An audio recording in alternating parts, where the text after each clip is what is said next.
Hi, I'm Alexa, and I'm a senior.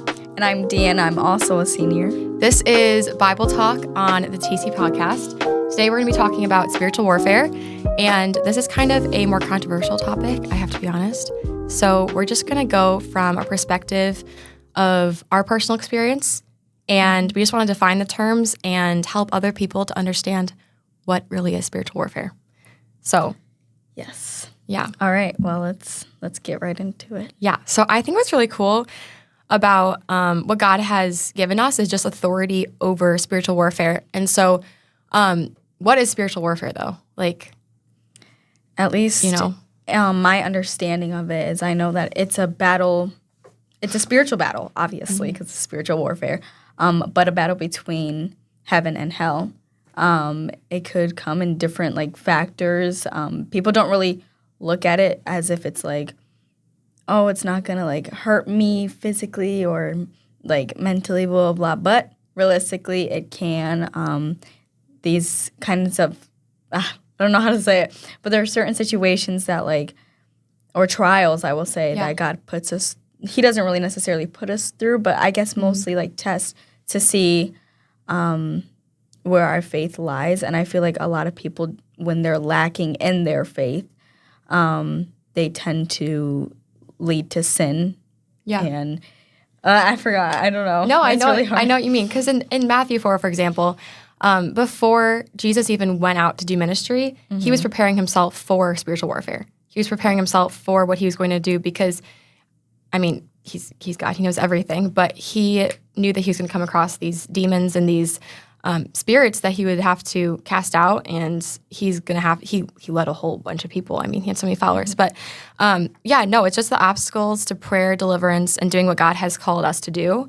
And why then does the enemy do this? It's just mainly because he doesn't want us to do what God has called us to do, and we are his children. And what was she saying the other day? Mrs. Bunn was talking to us.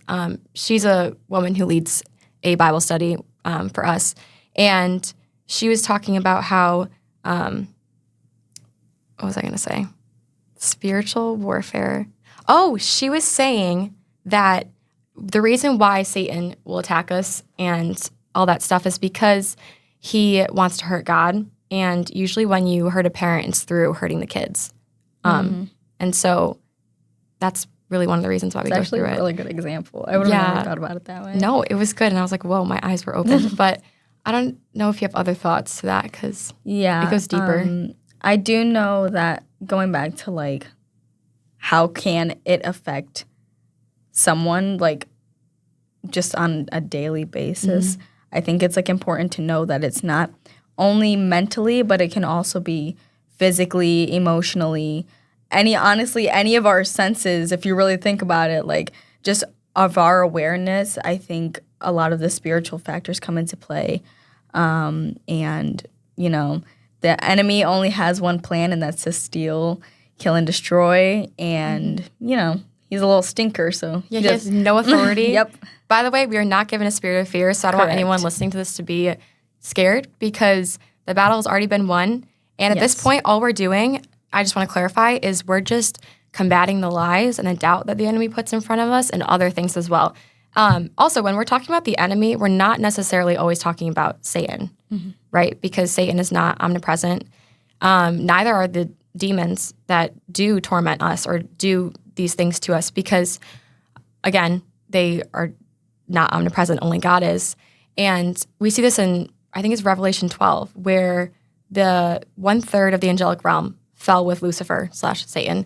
And those are the things that torment us. So Satan is just a fallen angel. That's all he is.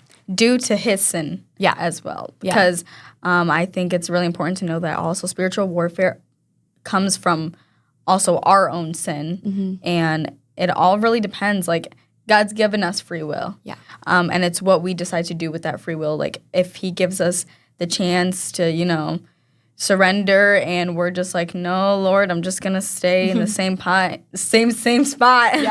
and and keep sinning and doing this sin, and we're not feeling any conviction from that. I feel like that's that's an example of spiritual warfare. If you feel no conviction from the own sin that you are doing over and over and over again. There is a battle between heaven and hell, and, it's just real. So I feel like now would be a good time to talk about the extremes of this. I think a misconception is that spiritual warfare is all around us and, like, always getting us, like, everything. So, like, I didn't get that parking spot, that was the enemy. Or I did not get an A on my test, it was the enemy messing with my mind. And it's not necessarily that extreme all the time, but we also can't have ignorance in our life, because I think the worst thing we can do with spiritual warfare and how the enemy attacks us is just completely not have knowledge about it and ignore the signs, because it's real, and we don't want to have doubt and disbelief and unbelief in our life for what God has called us to do. And so those are two extremes, but I would think we can go deeper into that. Sorry. It's okay.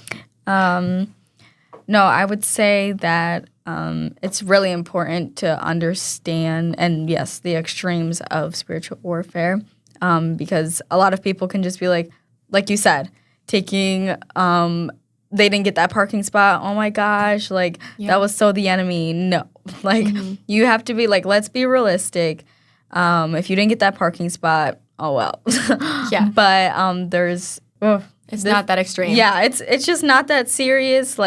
I think people try to make spiritual warfare seem so oh my gosh, yes, spiritual warfare is happening every day. Mm-hmm. It is going on every day, at every moment, but it's not everything we're doing, every single thing that we're taking action in or speaking about is the enemy, because realistically, we're our own flesh.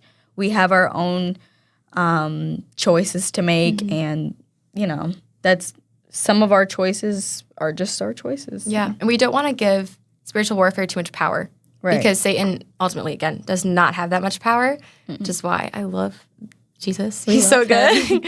No, but we give sometimes too much power to spiritual warfare, and I think that's one of the hard things talking about this as high school students is, talking about it with high school students or with adults, because just in general, people can take it the wrong way. They can think that we are extreme, talking about it. Maybe people listening to this today will think that. And honestly, when I was new in my faith, I thought people talking about spiritual warfare were crazy. I didn't know that until I had an experience, which if you guys listen to next week's podcast, I will be talking about an encounter I had with that. But just people are going to have opinions on this, and it's really hard to talk about. But I like that we're talking about it this way, because it gives people more of a way to just hear something out, and if they don't agree with it, that's totally fine too. But God's timing is always right, so maybe the things that we don't understand now we'll have an understanding of later. Ultimately, the reason why we have these conversations is just to put on the full armor of God, found in Ephesians 6, which I have right here. And I think the more we know about spiritual warfare, the more we know about these difficult, sometimes hard things to talk about, the more we can be equipped and ready, like Jesus was in getting ready for his ministry, because we have a calling that the Lord has called us to do. In some way, shape, or form, we're going to go minister to people, bring up the Gospels, bring up the good news, and we may have some opposition in that, and it's not our job to deliver them necessarily all the time, right? We plant seeds, and God does what he wants to do with that. But we do these things, and we talk about this because we want to be equipped with the armor of God, and that's through truth and Scripture, of course, other references in the Bible, but in Scripture. Yeah, I think that's important, especially knowing that we have authority as well, and that we as human beings can proclaim the name Jesus Christ, and how powerful his name is just overall. Amen. And I think that kind of leads a little bit into my story. But before we get into your testimony, we're going to have to cap us off here, and next episode is going to be good. I'm excited. Yay.